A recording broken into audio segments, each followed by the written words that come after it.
राधे राधे मेरी YouTube family, आप सभी के लिए लेकर आई हूँ आज बहुत ही बढ़िया मठरी की एक आसान सी रेसिपी। कभी कभी जब भी हम मठरियाँ वगैरह अपने घर में बनाते हैं, या तो वो हार्ड बन जाती है, या सॉफ्ट पड़ जाती है, या फूल जाती है, या अंदर ही अंदर उनमें वो जाली नहीं बनती है जैसे मार्केट की मठरियों में आपको देखने के लिए मिलती है। देखिए इस तरीके की। तो आज एकदम परफेक्ट मठरी की एक आसान सी रेसिपी आपके साथ शेयर करने जा रही हूँ, और साथ ही साथ मठरी में जाली बनाने के लिए कुछ खास टिप्स और ट्रिक आपको बताने जा रही हूँ। तो चलिए शुरू कर देते हैं इस बढ़िया सी मठरी की आसान सी रेसिपी को। एक छोटी सी तैयारी मैंने यहाँ पर कर ली है। तो मैं यहाँ पर मैदा लेके आ गई हूँ, और सावन का टाइम चल रहा है ना, तो सिंदारे वगैरह बन रहे हैं। तो मैं यहाँ पर इस महीने में 5 किलो की जितनी मैदा लेके आ गई थी, क्योंकि चीज़ें ज़्यादा क्वांटिटी में बन रही हैं। तो मैंने यहाँ पर अपनी बड़े वाली ले ली है परात, और उसके बाद ये मैदा ले ली है। मैदा बिल्कुल बढ़िया है, मतलब आपको ऐसा लग रहा है कि मैदा में कूड़ा करकट हो सकता है, तो आप इसको बारीक जाली वाली छलनी में छान लीजिएगा। बट इसमें बिल्कुल भी कुछ नहीं निकलता, एकदम फ्रेश मैदा है। तो मैंने यहाँ पर 1 किलो के जितनी ये मैदा ले ली है, और उसके बाद यहाँ पर ले लिया है नॉर्मल नमक। तो यहाँ पर 1 से सवा चम्मच के जितना नॉर्मल नमक डालेंगे, 1 चम्मच के जितना काली मिर्च का पाउडर डाल देंगे, 1 चम्मच के जितना अजवाइन डाल देते हैं। उसके बाद यहाँ पर मैं ले रही हूँ अमोनिया, जिसकी वजह से हमारी मठरी में अच्छी सी जाली बनती है। 3/4 चम्मच के जितना हमें यहाँ पर अमोनिया पाउडर डाल देना है। अमोनिया पाउडर नहीं मिलता है तो आप यहाँ पर बेकिंग पाउडर का इस्तेमाल कर लीजिए, या पापड़ खार का इस्तेमाल कर लीजिए। 200 ग्राम के जितना मैंने यहाँ पर घी डाल दिया है, और ये घर का घी है। वैसे मेजरमेंट होता है 1 किलो मैदा के साथ 250 ग्राम के जितना घी चला जाता है। अगर आप वनस्पति घी का इस्तेमाल कर रहे हैं तो 250 ग्राम के जितना डाल लीजिएगा, पर घर का 200 ग्राम या 150 ग्राम काफ़ी हो जाता है। अच्छे से मिक्स कर देते हैं जब तक इसमें मुठ्ठियाँ सी नहीं बनने लगती है, और फिर यहाँ पर नॉर्मल सादा पानी डालते हैं, और इसका एक थिक डो लगा के तैयार करते हैं। मतलब आटे में हमें थोड़ी सी मेहनत कर लेनी है। आटा हमें ऐसा लगाना है कि एकदम सख्त, न कि ऐसा लगाना है जैसे हम पूरियों का या फिर चपाती वगैरह का नॉर्मल अपने घर में आटा लगाते हैं। इस तरीके से 5-7 मिनट के लिए इसको गूंथते रहिए, और बढ़िया से इसकी मथाई कर लीजिए, और आटे को बनाकर तैयार कर लीजिए। अब हम इसे रेस्ट पे छोड़ने जा रहे हैं। कम से कम इसे आधा घंटे के रेस्ट पे छोड़ देते हैं। इसमें हल्की हल्की सी फर्मेंटेशन हो जाएगी, जिसकी वजह से हमारी जो मठरी बनेगी उसके अंदर एक जाली सी बनकर तैयार होगी। तो इसको रेस्ट पे छोड़ना ज़रूरी है।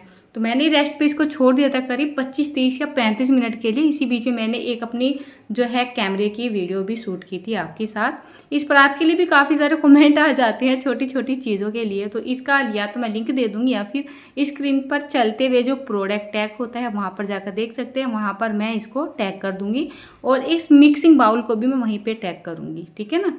तो साथ में हमें क्या करना है, जैसा भी आटा तैयार हो चुका है, इसको दोबारा से बिल्कुल नहीं गूंथना है। इसकी हमें क्या करनी है, छोटी छोटी सी लोइयाँ तोड़ लेनी है। गोल गोल घुमा के नहीं, बस इस तरीके से रफली ही इसकी लोइयाँ तोड़ के तैयार करनी है। छोटे से छोटे साइज की लोई तोड़िएगा, नहीं तो आपकी मट्ठी ज़्यादा बड़ी बड़ी या फिर मोटी मोटी सी बन जाएगी इस तरीके से। और बस इसको ना इस तरीके से घुमाइए हल्का सा, और थोड़ा सा छोटे छोटे से पेड़े बना के रख दीजिए। इस काम को करने के लिए मेरा पूरा परिवार वेट कर रहा है, क्योंकि ये काम मैं नहीं करती हूँ, बस मैं आपको दिखाती हूँ। जैसे मर्डी वगैरह है, इस काम को बच्चे ज़्यादा पसंद करते हैं करना, और मुझे यहाँ पे दूसरी रेसिपी शूट करनी थी। तो मैंने सोचा चलिए रेसिपी की सही टिप्स और ट्रिक आपको बता देती हूँ, और बाकी ये जो आटा है ना बच्चों के हाथ में दे दूँगी, वो उसको बहुत जल्दी से बेल के तैयार करेंगे। इसको बेलने के लिए आपको एक बढ़िया सी ट्रिक बताती हूँ।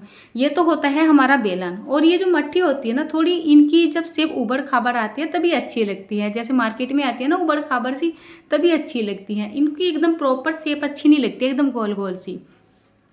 देखिए इनको बनाने का एक तरीका मैं आपको बता रही हूँ। या तो आप चकले बेलन पे बना लीजिए, मतलब बेलन से बेल लीजिए इसको, लेकिन बेलन से बेलने में कहीं को मोटी सी लगती है, कहीं को बारीक सी लगती है। इस तरीके से फ्लैट सी तली वाली आप अपनी कोई भी कटोरी उठा लीजिए, और इसको इस तरीके से दबाइए, तो ये बहुत जल्दी से फैल जाती है, और बढ़िया सी शेप ले लेती है एकदम से, और बढ़िया बनती है, और टाइम भी कम लगता है। सबसे बड़ी बात तो ये है। इसको इस तरीके से किसी भी जाली पे रख लीजिए, ऊपर नीचे ना रख के इस तरीके से कोई जाली पे रख लीजिए। आप बोलते हो ना फूल जाती है, ऐसे जाली पे रख लोगे तो ये फूलेगी नहीं। और इधर देखिए बच्चे अपने हथियार लेके तैयार बैठे हुए हैं। दोनों ने बेलन बेलनी उठा रखी और बोले मम्मी हमें करने के लिए दे दो। इन्होंने मुझे इतनी सी क्लिप दिखानी बाहरी कर दी थी। चलिए मैं कर लेती हूँ दूसरा काम, और इनको छोटी छोटी लोइयाँ तोड़ के दे देती हूँ, क्योंकि लोइयाँ तोड़ने का काम इनका नहीं है, ये छोटी बड़ी कर देंगे। जब तक मैं यहाँ पर तेल वगैरह गर्म करूँगी, जब तक मेरी जो मट्ठी है ना वो बनकर बिल्कुल तैयार हो जाएगी। चलिए कुछ तो मुझे फुर्सत मिली।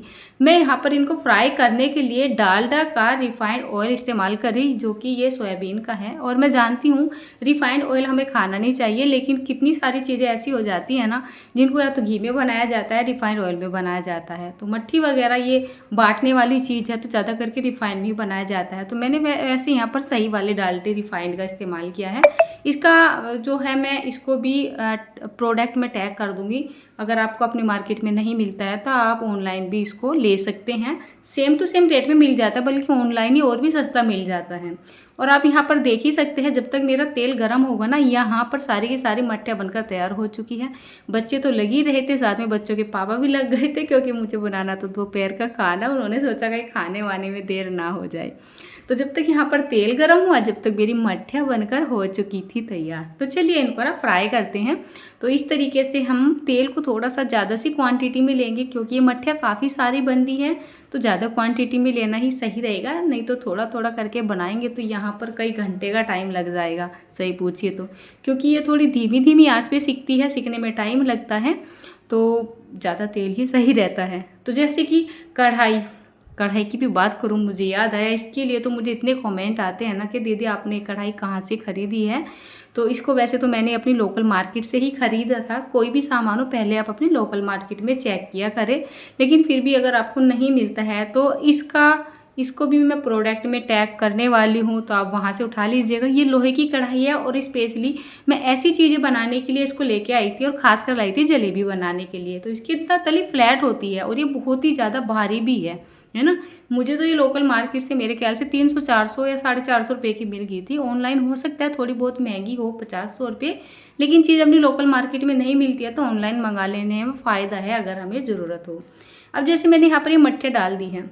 स्टार्टिंग में मैंने गैस का फ्लेम थोड़ा तेज़ करके रखा था और तेल का टेम्परेचर भी थोड़ा सा तेज़ रखा था, कि हम जैसे मट्ठियाँ यहाँ पे डालें वो साथ के साथ तैर के ऊपर को आने लगे। और जैसे ऊपर को आने लगी, हमें क्या करना है, इनको हल्के हल्के से हाथों से पलट देना है। अब इनकी सिकाई शुरू हो चुकी है, तो हमें गैस का फ्लेम एकदम लो करके रखना है, या लो से थोड़ा सा ज़्यादा रख लीजिएगा, बस तेज़ नहीं करना है आपको। और इनको सेकना शुरू करना है। एक बार का बैच सीखने में लग जाती है 10 से 12 मिनट। मोटी है ना और एकदम जालीदार बन रही है, जाली खुलने में भी थोड़ा सा टाइम लगता है, तो थोड़ा सा आँच को धीमा करके थोड़ी सी ज़्यादा टाइम के लिए इनको सेकिए, ठीक है। और अगर आपको ऐसा लग रहा है कि हमारी मट्ठियाँ थोड़ी सी मोटी है, ठीक है ना, तो आपको क्या करना है, इनको हल्का हल्का सा पतला सा कर लेना है। बेलन से थोड़ा सा फ्लैट सा कर लीजिए। मुझे भी ऐसा लग रहा था कि थोड़ी सी मोटी है तो हल्का सा पतला सा कर लेती हूँ, लेकिन ये मट्ठे जितनी मोटी होंगी ना, इनमें इतनी ही बढ़िया जाली बनेगी। खस्ता तो पतली भी बनती है, लेकिन उनमें जाली कम बनती है, क्योंकि हम उनको बेल देते हैं तो उसकी थिकनेस कम हो जाती है। तो देखिए यहाँ पर इसको सेकते सेकते कम से कम 11, साढ़े 11, क्या 12 मिनट का ही टाइम हो चुका है। इनका कलर भी चेंज हो चुका है और ये बढ़िया से परफेक्ट गोल्डन ब्राउन कलर की हमें दिखाई दे रही है। देखिए हो रही है ना। और एक चीज़ और मैं आपको यहाँ पर दिखा रही हूँ कि जो मछली है ना, बोलते हो कि दीदी हमारी मछली फूल जाती है, ये मछली बिल्कुल भी नहीं फूली है। बच्चों ने ऐसे ही मोटी मार इनको बेल दिया था, और यानी कि बना दिया था, और मैंने इनको ऐसे ही कढ़ाई में डाल दिया था। तो आपने देखा ये बिल्कुल भी नहीं फूली है। फूलेंगी एक तरीके से अगर आप तेल का टेम्परेचर तेज करके रखोगे और आँच भी तेज करके रखोगे, तो जैसे ही कोई भी चीज़ बहुत गर्म तेल के अंदर जाती है तो वो फूल जाती है, तो ये भी फूल जाएंगी। और फूलने के बाद ये अंदर से कच्ची रह जाएगी। तेल का टेम्परेचर तेज होगा तो ऊपर से आपको ऐसा लगेगा मानो ये सीख गई हो, लेकिन वो सीखेंगी नहीं, कच्ची रह जाएगी। और बाई चांस धीमे आंच पे भी अगर आपकी मट्ठियाँ फूल जाती है ना, थोड़ी थोड़ी फूल जाती है, तो कोई बात नहीं, फिक्र मत करिए। आप इनको थोड़े लंबे टाइम के लिए सेकिए, फूल के भी खस्ता ही बनी रहती है, बल्कि मुझे तो भी बहुत ही ज़्यादा बढ़िया लगती है।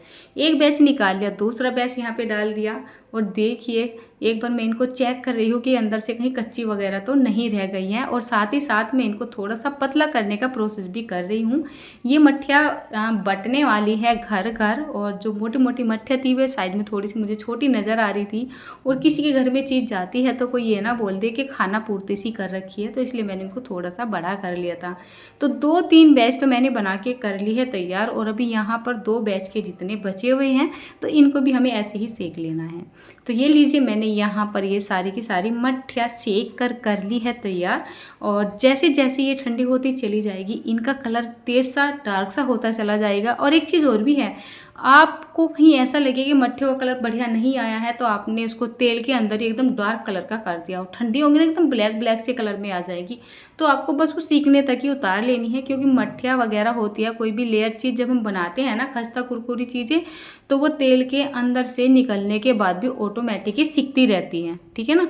और जब वो सिकती रहती है तो अच्छे से उस पर कलर भी आ जाता है। तो पहले पूरा कलर लाने की कोशिश ना करें, और ज़्यादा तेज़ गरम तेल में तो बिल्कुल भी इनको ना डालें।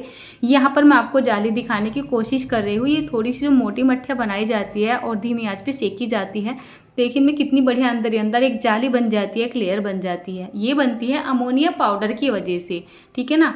और अमोनिया पाउडर की वजह से बनती है या बेकिंग पाउडर की वजह से बनती है, और आटे में जो हमारी हल्की फुल्की फर्मेंटेशन होती है ये उसकी वजह से बनती है। बन रही है ना बिल्कुल मार्केट के स्टाइल। और मार्केट के स्टाइल का तो एक नाम ही रह गया है, कहीं कहीं मिलती है हमें एकदम परफेक्ट चीज़ें, नहीं तो हर जगह ऐसी ही मिलती है। तो रेसिपी पसंद आई हो तो इसको लाइक करना, चैनल को सब्सक्राइब जरूर कर देना।